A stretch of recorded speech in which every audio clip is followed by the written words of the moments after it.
ಬಂಧುಗಳೇ ನಮಸ್ಕಾರ. ಇವತ್ತು ರಾಜ್ಯದಲ್ಲಿ ಚರ್ಚೆಯಲ್ಲಿರುವ ವಿಚಾರ ಏನು ಅಂದರೆ ಶಿಕ್ಷಣ ಇಲಾಖೆಗೆ ಸಂಬಂಧಪಟ್ಟಂಗೆ ರಾಜ್ಯದ ಶಿಕ್ಷಣ ಸಚಿವರಾಗಿರುವಂಥ ಮಧು ಬಂಗಾರಪ್ಪನವರು ಒಂದು ಹೇಳಿಕೆ ಕೊಟ್ಟಿದ್ದಾರೆ. ಏನು ಯೂನಿಫಾರ್ಮ್ ಕೋಡ್ ಬಗ್ಗೆ, ಶಾಲೆಯಲ್ಲಿ ಸಮವಸ್ತ್ರದ ಬಗ್ಗೆ, ಒಂದು ಜನಿವಾರ ಧರಿಸ್ಬೋದು, ಶಿವಲಿಂಗ ಧರಿಸ್ಬೋದು, ಹಿಜಾಬ್ ಧರಿಸ್ಬೋದು ಅಂತೇಳಿ ರಾಜ್ಯದಲ್ಲಿ ಇದ್ಕಿದಂಗೆ ಏನೂ ಇಲ್ಲದೇ ಇರುವಂಥ ಸಂದರ್ಭದಲ್ಲಿ, ಈ ವಿಚಾರಗಳನ್ನೇ ಪ್ರಸ್ತುತವಾಗಿ ಇಲ್ಲದೇ ಇರುವಂಥ ಸಂದರ್ಭದಲ್ಲಿ ದಿಢೀರಂತ ಮಾನ್ಯ ಶಿಕ್ಷಣ ಸಚಿವರು ಈ ವಿಚಾರವನ್ನು ಯಾಕೆ ರಾಜ್ಯದ ಜನರ ಮುಂದೆ ತೆರೆದಿಟ್ಟರು ಅನ್ನೋ ಒಂದು ಕುತೂಹಲ ನಮ್ಮ ಕರ್ನಾಟಕ ರಾಷ್ಟ್ರ ಸಮಿತಿ ಪಕ್ಷಕ್ಕೆ ಒಂದು ಕಾಡ್ತಾ ಇದೆ. ಈ ವಿಚಾರವಾಗಿ ನಮ್ಮ ಸಂಘಟನಾ ಕಾರ್ಯದರ್ಶಿಗಳಾದ ರಘುನಂದನ್ ಅವರು ಏನು ತಿಳಿಸ್ತಾರೆ, ಹಾಗೆ ನಮ್ಮ ಅರುಣ್ ಕುಮಾರ್ ಅವರು ಏನು ತಿಳಿಸ್ತಾರೆ ಅನ್ನುವಂಥ ಒಂದು ಕುತೂಹಲದಿಂದ ಇವ್ರಿಗೆ ಈ ಪ್ರಶ್ನೆಯನ್ನು ನಾನು ಕೇಳ್ತಾ ಇದ್ದೀನಿ. ರಘುನಂದನ್ ಅವರೇ ತಗೊಳ್ಳಿ.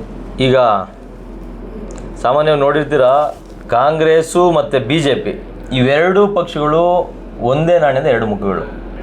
ಮತ್ತು ಇವತ್ತಿಗಂತೂ ಅಭಿವೃದ್ಧಿಯಲ್ಲಿ ಪೈಪೋಟಿಗೆ ಬೀಳಬೇಕಾದಂಥ ಈ ಎರಡೂ ಪಕ್ಷಗಳು ಬೆಲೆ ಏರಿಕೆಯಲ್ಲಿ ಪೈಪೋಟಿಗೆ ಬಿದ್ದಿದೆ.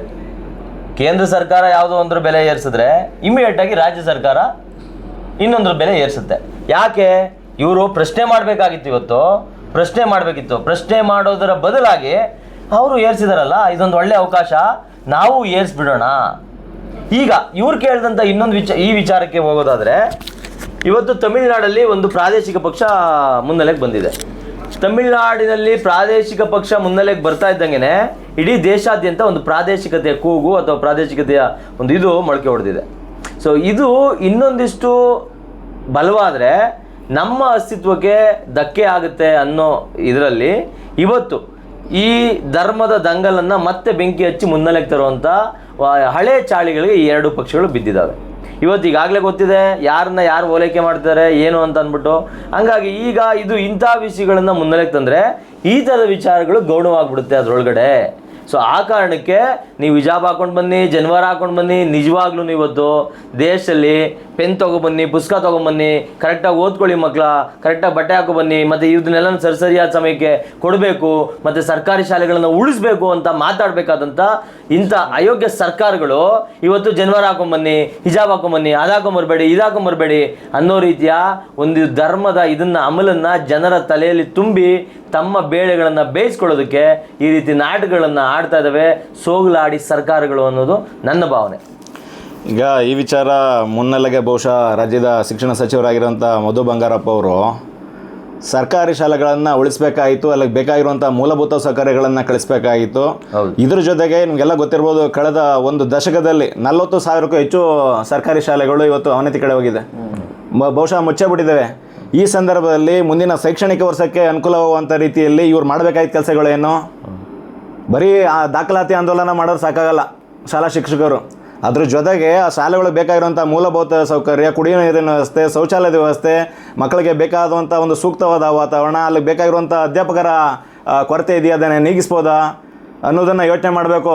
ಅದನ್ನು ಬಿಟ್ಬಿಟ್ಟು ಬೇಡದೇ ಇರುವಂಥ ವಿಚಾರಗಳನ್ನು ತಗೊಳ್ಳೋಕೆ ಬಂದಿರುವಂಥದ್ದು ನಿಜವಾಗ್ಲೂ ಇದೊಂಥರ ಆ ಥರ ಸರಿಯಾದ ನಡೆಯಲ್ಲ. ಇದು ಆ ಥರ ಯೋಚನೆ ಮಾಡಿದ್ದಿದ್ರೆ ರಾಜ್ಯದ ಜನರ ಬಾಯಲ್ಲಿ ಇವತ್ತು ಬರ್ತಾ ಇದೆಯಲ್ಲ, ತಮಿಳುನಾಡಲ್ಲಿ ಆದಂಥ ದೊಡ್ಡ ಮಟ್ಟದ ಬದಲಾವಣೆ ಮುಂದಿನ ದಿನದಲ್ಲಿ ಕರ್ನಾಟಕದಲ್ಲಾಗುತ್ತೆ. KRS ಪಕ್ಷ ಪ್ರಜಾಕೀಯ ಅನ್ನೋದಕ್ಕೆ ಜನರು ಮಾತಾಡೋಕೆ ಶುರುವಾಗಿದೆಯಲ್ಲ. ನೀವು ಯಾವುದೇ ರೀಲ್ಸ್ ನೋಡಿ, ಯಾವುದೇ ಸೋಷಿಯಲ್ ಮೀಡಿಯಾದಲ್ಲಿ ಹೋದ್ರೂ ಜನರು ಕೇಳ್ತಾ ಇರೋದು ಕರ್ನಾಟಕದಲ್ಲೂ ಈ ಬದಲಾವಣೆ ಬೇಕು. KRS ಪಕ್ಷ ಆಲ್ರೆಡಿ ಕೆಲಸ ಮಾಡ್ತಾ ಇದೆ, ಕಳೆದ 7 ವರ್ಷಗಳಿಂದ ಕೆಲಸ ಮಾಡ್ತಾ ಇದೆ. ಯಾವಾಗ ಈ ವಿಚಾರಗಳು ಮುನ್ನೆಲೆಗೆ ಬರೋಕ್ಕೆ ಶುರುವಾಯಿತೋ, ಈ ಎರಡೂ ಪಕ್ಷಗಳ ಕುತಂತ್ರ ಅಂದರೆ ದೇಶದ ಜನರನ್ನು, ರಾಜ್ಯದ ಜನರನ್ನು ಯಾವ ರೀತಿಯಾಗಿ ದಿಕ್ಕು ತಪ್ಪಿಸ್ಬೋದು, ಅವರು ಮಾತನಾಡ್ತಾ ಇರುವಂಥ ವಿಚಾರಗಳನ್ನು ಯಾವ ರೀತಿಯಾಗಿ ಬೇರೆ ಕಡೆಗೆ ಉರುಳಿಸ್ಬೋದು ಅನ್ನೋ ಕಾರಣದಿಂದಾಗಿ ಇವತ್ತು ಎರಡೂ ರಾಜಕೀಯ ಪಕ್ಷಗಳು, ರಾಷ್ಟ್ರೀಯ ಪಕ್ಷಗಳು ಒಂದು ರೀತಿಯಾಗಿ ಕೂತ್ಕೊಂಡು ಡಿಸ್ಕಷನ್ ಮಾಡಿ ಈ ವಿಚಾರವನ್ನು ಮುನ್ನೆಲೆಗೆ ತಂದುಬಿಟ್ಟಿರೋದು. ರಾಜ್ಯದ ಜನ ನಿಜವಾಗ್ಲೂ ಮೂರ್ಖರಲ್ಲ, ನಿಮಗೆ ಗೊತ್ತಿದೆ ಯಾವುದು ಒಳ್ಳೆಯದು, ಯಾವುದು ಸರಿ, ಯಾವುದು ತಪ್ಪು ಅಂತ. ಮುಂದಿನ ದಿನಗಳಲ್ಲಿ ನೀವು ಇಂಥವ್ರಿಗೆ ಸರಿಯಾದಂಥ ತಕ್ಕ ಪಾಠವನ್ನು ಕಲಿಸ್ತೀರಾ, ಉತ್ತರವನ್ನು ಕೊಡ್ತೀರಾ ಅನ್ನೋ ನಿಟ್ಟಿನಲ್ಲಿ ಅನ್ನುವ ಭರವಸೆಯಿಂದ ಕರ್ನಾಟಕ ರಾಷ್ಟ್ರ ಸಮಿತಿ ಪಕ್ಷ ಎದೆಗುಂದದೆ ನಿಮ್ಮ ಪರವಾಗಿ, ಅಂದರೆ ಧ್ವನಿ ಇಲ್ಲದಿರೋರ ಪರವಾಗಿ ಸಮಾಜವನ್ನು ಕಟ್ಟುವ ಕೆಲಸವನ್ನು ಕರ್ನಾಟಕ ರಾಷ್ಟ್ರ ಸಮಿತಿ ಪಕ್ಷ ನಿರಂತರವಾಗಿ ಮಾಡುತ್ತೆ.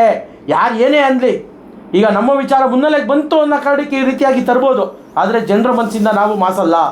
ನಮ್ಮ ಕೆಲಸಗಳು, ನಮ್ಮ ಪ್ರಯತ್ನಗಳು, ನಮ್ಮ ಹೆಜ್ಜೆಗಳು ಭ್ರಷ್ಟಾಚಾರ ಮುಕ್ತ ಆಡಳಿತದಲ್ಲಿ ಪಾರದರ್ಶಕತೆ, ನ್ಯಾಯಸಮ್ಮತವಾದ ಚುನಾವಣೆಗಳನ್ನು ಮಾಡೋದ್ರಲ್ಲಿ ಕರ್ನಾಟಕ ರಾಷ್ಟ್ರ ಸಮಿತಿ ಪಕ್ಷ ನಾವೇನು ಹೇಳ್ತಾ ಇದ್ದೀವೋ ಆ ಸಿದ್ಧಾಂತವನ್ನು ನಾವು ರೀತಿಯಾಗಿ ಕೆಲಸ ಮಾಡ್ತೀವಿ. ಈ ರೀತಿಯಾಗಿ ನಮ್ಮನ್ನು ಏನು ಗೊತ್ತಾಗಬಾರ್ದು ಜನರಿಗೆ KRS ಪಕ್ಷದ ವಿಚಾರಗಳು ಡೈವರ್ಟ್ ಮಾಡೋದು ಮುಂದೆ ಹೋಗ್ಬಾರ್ದು ಅನ್ನೋ ಕಾರಣಕ್ಕೆ ಅವ್ರು ಏನಾದರೂ ಮಾಡಿದರೆ ಇದು ಅವರ ಭ್ರಮೆ, ಇದು ಫಲಿಸಲ್ಲ ಅಂತ ಹೇಳ್ತೀನಿ.